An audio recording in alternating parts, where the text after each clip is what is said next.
Hi, I'm Emma, LCA Specialist at Ecochain, and I'm going to show you how to add sub-items to your product in Mobius.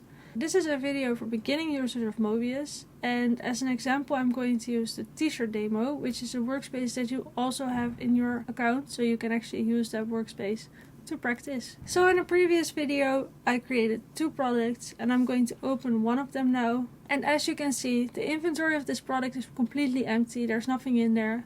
And so we can also not calculate the impact because we still have to model the complete product. What we have to do is add some items to this product. So everything that we need for the production of this product we're going to add to the inventory. This t-shirt, let's say that it consists of some blue cotton fabric, some electricity, and then we have some waste fabric because of the production, and we have some paper packaging.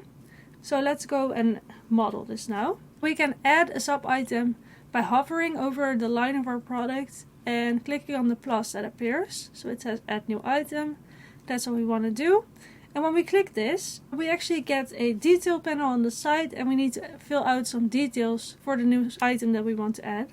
So first off, I want to add some cotton fabric.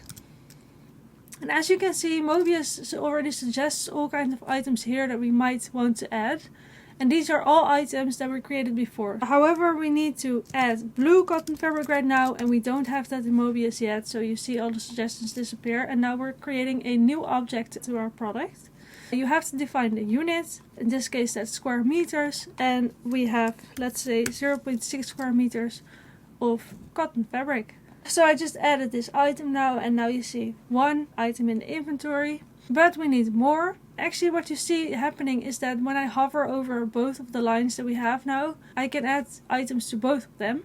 And it's really important to note that if you want to add a sub item, you need to think about where you want to add it in the inventory of your product. So if I want to add it to the cotton fabric because it is a part of the cotton fabric or it is needed to produce the cotton fabric, then I can add it to the line of the cotton fabric. Is it not a part of the cotton fabric, for example the electricity in this case, then I add it to my product line. So let's see what happens when I add something new to the cotton fabric.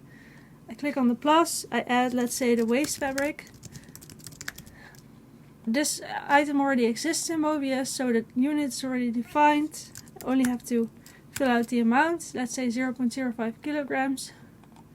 Add item. As you can see, this item is now added below the cotton fabric blue, so it has become a part of it. And when I actually use the cotton fabric blue in another product in Mobius, the waste fabric will also always be part of that now.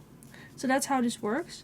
I want to add the electricity now, and that's part of my product and not of the cotton fabric, so I look for electricity, and this also already exists in Mobius.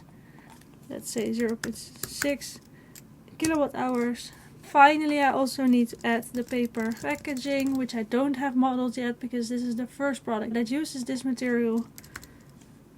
Kilograms. Okay, so now my product inventory is complete. So in this video I showed you actually three things. So first off, how to add an item to your inventory in Mobius. Secondly, that it matters where you add that item to which line and that you have to think about that. And thirdly, that you can also use existing objects that you already used before to model your new products. Good luck with modeling your own products, and in case you run into any difficulties, we have a lot more resources available, so you can check those out. Thank you for watching this video.